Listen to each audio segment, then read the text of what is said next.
So what are the things that you are doing for women workers in Canada regarding their access to justice? It's a great question, right? Because access to justice encompasses so many different things. And so we've been concentrating on a few different ones, but one is pay equity.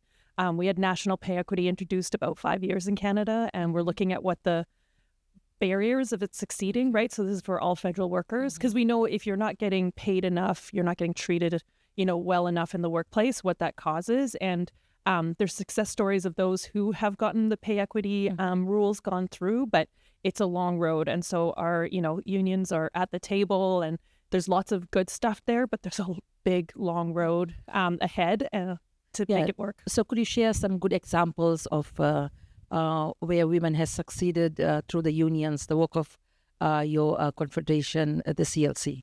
Oh, that's a great question, actually, because last year we had, later in the year, we had like a strike of the flight attendants in Air Canada, and it was such a monumental thing that they took on. They had a campaign called Unpaid Work Won't Fly, because what's come to light is, it's been happening and it's a practice for too long, which is flight attendants in Canada, at Air Canada anyways, don't get paid until the plane door closes. So if you think about that, we traveled here, and so when you're sitting on a plane and they're boarding all the people, when they're, helping people with their bags, not getting paid. And so they had this campaign and then pushed, and our government tried to take away their rights, which is really taking away their access to justice. But those workers, who are primarily women, just came together and pushed back, and you know what? They won that fight. Now it's a long road, right? But it meant that they got this recognition of you should be paid for work. It seems so basic. And building upon that, I think it empowers other women and other workers. Yep. Yeah, because that is really justice has to be fair work. It has to be, what does it mean when you go to work and you're safe and you're fair? And I know in Fiji, right, you've had a monumental win, especially when we talk about women and gender-based violence. Yeah, exactly. So Fiji was one of the first countries to sign up or ratify the ILO Convention on gender-based violence and harassment at the workplace. And if you look at the statistics that we have in our country regarding gender-based violence, the percentage is very, very high compared to the proportion of women we have in our workforce. And it has become one of the key priorities of the trade union movement since the ratification of the convention. And at the moment, we are trying to make sure that our legislation is in line with the convention itself. So the FTUC is part of the labor law review process, where we contribute in terms of legislative review. And we have had a few key wins in terms of what we could actually input in the legislation. Of course, the legislation is in draft form at the moment, and we are hoping, fingers crossed, that by mid this year, the legislation will be passed by our parliament. And one of the key wins that will come through the passage of this legislation is the inclusion of sexual harassment in the legislation. And that is one of the key issues that we have at the workplace for women. And the FTUC tries its best to make sure that access to justice is prevalent, is readily available for women who are victims of such behaviors at the workplace. Yeah. And in terms of the priorities regarding women at work, we also trying to increase the number of women in the trade union movement and really the decision-making platforms, because I think this is one of the ways in which we can ensure that women receive justice at the workplace, to have more women in the decision-making processes, in the platforms, in the communities that would support women to gain remedies in terms of what they're facing at the workplace. And I'd also like to hear in terms of the incidence of gender-based violence and access to justice remedies for women in Canada. Yeah, I mean, it's such a great kind of win was the C-190. And so Canada is also one of the countries that has ratified it. Now is the work to kind of roll it out. And I mean, it sounds like, unions were part of that process, which is so important. And so right now, what we're highlighting in terms of what needs to be done legislatively is actually third-party violence, because we've done a couple of surveys nationally with workers in Canada and found that the biggest perpetrator of violence in the workplace, harassment and violence, has been third party. So whether that means to people like their clients, it means their patients, it means their students, that is where the violence is coming from. So we wanted to highlight that because, the not part of the job, kind of aspect of this is so very important, because really sometimes, we hear from people, say in healthcare, and they're like, it's just part of the job, right? Like a patient is going to be violent, but there needs to be protocols and safety, and it shouldn't be part of the job, right? Like, the customer's always right is not true. And so our access for justice fight right now, when it comes to what we need to implement, is really focusing on what, women have told us in the workplace, and all workers, right? Like we know that when we lift women up, we lift everybody up. But this really this idea that, you have a right to safe workplace with, no harassment and violence. And that's fundamental. And so when we talk about what does that mean to people, we need to be coming up with ways that it is safer. And, because we want people to have remedies for it when it does happen, but even better, we need to prevent it. So that is so very important. But we have found fundamental to this is that unions have to be leading this fight. But it sounds like you've been really part of that in Fiji, that is great. I mean, that is democracy, and that is really good to access justice that way. Yeah, and like you mentioned, in terms of the role of the trade unions in trying to ensure that women have access to justice, I think we have a very big role to play. And the top leadership, also the support from them, it is very, very important for us to make sure that women's role at the workplace, women's ability to be able to be represented, I think those are very critical areas of making sure that there are structures in place for women to be safeguarded, women to be assisted, the dispute and the grievance mechanisms have to be in place.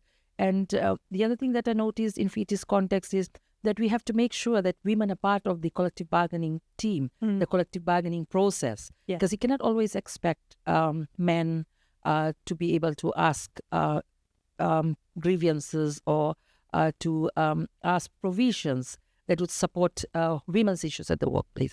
So in FTUC, we're trying to make sure that the women who are part of the team, who speak on issues regarding women's harassment at the workplace, in terms of violence, in terms of having access to transportation when they finish shift work. Yes, that's one of the key issues, because we have hotels, hospitality sector is huge in my country, and workers, particularly women, as the majority, they complete work at 9 p.m., 10 p.m., 11 p.m., and we don't have access to public transportation. We see women standing by the roadside in the nights at that odd hours, whether it's rain or whether it's thunder, lightning, and they're trying to find transport back home. And also, this is also part of the process where unions come in, where trade union leaders need to ensure that the employers provide transportation for women once they complete work, and same when they start work. So like early shifts like 3 a.m., 4 a.m., we do not have access to public transportation. Also, the allowances that come with it in terms of danger, in terms of being away from home for longer hours. I think that is also very important for us to realize that if we don't support women in this regard, we don't empower women economically. Yeah, and like you mentioned, when we empower women, we empower the whole society. We make changes at the society level, at the national level. And this is very critical, I think, for us as policymakers, also parliamentarians, for them to realize how changes for women at the workplace actually impacts at the national level, at the economic level. Yeah, so I think that is very, very important in the Fiji's context. And we have a lot of women now trying to access jobs across different countries, particularly Australia and New Zealand. So we have a lot of women who are migrating as foreign workers, and they engage in aged care work, in child care work. So you see, these are very vulnerable areas of employment. And I understand that Canada is one of the countries that receives migrant workers, yeah?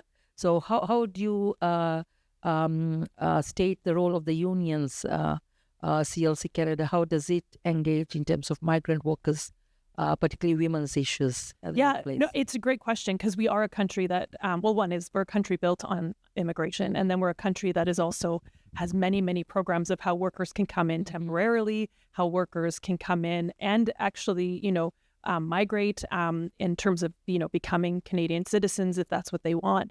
But it's a flawed system, and unions have been calling that out and it's flawed for many reasons. One is that it sometimes takes advantages because some of our programs have meant that the people are tied to their employer. And we know in whatever context, when someone is tied to their employer and doesn't have the ability to leave and go to other workplaces, they lose their bargaining power. And so it's led to some injustices. And then we have a lot of, workers who come and they're working under union contracts. So we have unions who have been doing amazing work to ensure that those union contracts are, giving access to justice and rights for migrant workers. And pushing to make sure that happens. And then we have our healthcare workers because, in Canada, we have healthcare and public healthcare, public universal healthcare, but it's always under pressure. And it's definitely under pressure because people who come temporarily don't have full access. And so unions have recognized that, we can't allow employers and government through legislation and the rules to kind of divide us. And it's a role that unions take seriously, but also understand that, when an employer can bring in a worker and not treat them fairly, that affects everybody negatively. Exactly. And so there is a lot of stuff that we need to do there. And there's some industries that are very gendered and going back to your point about how important it is to have women at the table, it's the same as if we need to have diversity at the table because sometimes people have looked at collective agreements. I mean, we go back far enough and people were okay with everything saying he, but it took women to go, well, I don't see myself in this language. And so, we're doing that in Canada where it's like, what language is not recognizing people and women in all their diversity, but workers in all their diversity, and kind of breaking that down because all of it is about access to justice, right? And people being full people and thriving, right? So that we don't have a billionaire class that is succeeding in a gross way and workers falling behind, that we don't have, the access to justice or access to democracy being only for those who pay. So there's a lot of work that we're doing around there, but we learn a lot from other countries. And I think that is the power of what we do together. Which brings us back to the basic rule that we have in terms of organizing women workers in the trade union movement. Yes. You mentioned the story of the migrant workers. Yeah. So when they even move abroad, we have to make sure that they're part of the unions. Yeah, women have to join the unions. Women have to be part of the union structure so that they have access to justice. I think this is very, very important. Yeah. The bottom line in terms of organize, and particularly women workers. I think this is very, very important for us to be able to organize women so that they have access to justice anywhere around the world, whether they're in their own country or they're abroad working in a workplace which is like a small home or a small factory or a large farm. And I think that is very, very important for us as unions to advocate for women to join unions, women workers to be part of the unions. But I see there is a trend overall where women are hesitant to join trade unions. Is that a similar case in your country as well? Well, we have many rules that make it difficult to organize unions in certain workplaces. So although if you look at the numbers of Canadian workers who are unionized, it's pretty even. And that's primarily because our public sector is highly unionized and there's that is very representative of more women in the public sector. But that said, when you go to workplaces, there's definite barriers to how people can unionize, especially when we think of home, like people who work in a home, right? So and in childcare, we see low unionization rates, and we see unions doing a lot of work. And you may have heard of Starbucks in the US organizing, but Starbucks in Canada is unionizing. But under our rules in Canada, that's store by store.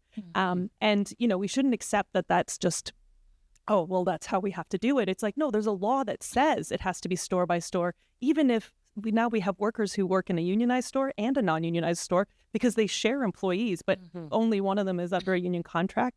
And so those barriers of access to unions can be gendered. It can be, it can also be racialized in Canada, right? Where some people didn't see themselves in the labor movement. And we've been working really hard, and unions have been doing a lot of work to say, no, union movement is about everybody, because access to justice and fairness and democracy is for everybody. So there is a lot of success stories. So our numbers aren't as skewed, but when you go down to certain workplaces, there's still work to be done. But our unions recognize that and are trying to do it. But we need legislative change, because access to unions should be so much easier. Because when people need to unionize or want to unionize, that should just happen, because we know all the rules in the world. If you're not protected by a union, you can't access those rights. And which brings us back to the question in terms of the role of trade union education. I think that is very important in terms of how much does the trade union invest in workers' education, and particularly workers' education for women. Yeah, I think there has to be a separate role in terms of what are the contents, what rights and obligations should the trade union educate a woman worker on. And by educating a woman worker, I think it elevates her ability to access justice and equality at the workplace, to be able to voice her concerns, to speak out against the employer or for even her colleague, where she's been victimized or harassed, or her rights have not been given. So I think it is very important in terms of how the union carries out its workers' education programs, particularly with the young women. I think they become very vulnerable in terms of the kind of work that they receive, individual contracts, less hours, overtime not being paid, vulnerable to harassment, violence, OSH issues for young workers, women workers. So I think that is very important in terms of workers' education. No, it's a really good reminder, because when we talk about all of these rights, me and you, I think, are in fortunate positions where we get to learn about C-190, we get to learn about this. And so how do we make sure that all workers are getting access? We have a really robust labor education program through the CLC and with our provincial federations and a labor college. And one of the classes that is amazing, we do a women in leadership class, and it's really about women in the labor movement, and to talk to women at the beginning, because it's a week-long course, right? Like 40 hours, it's pretty intense. And they're excited, and the energy is so great. And then you talk to them at the end, and they own the power that they have, and they know what that is. And yeah, it's such a good reminder. I mean, do you concentrate on union education as well in Fiji? Yeah, and I think the priority is on educating women in the vulnerable work environments, particularly those that work in factories, that work in supermarkets, in the hotel industry, because it also involves night work, and also in the construction industry as well. So there is a lot of focus on trying to educate women in the employment forms where they are vulnerable.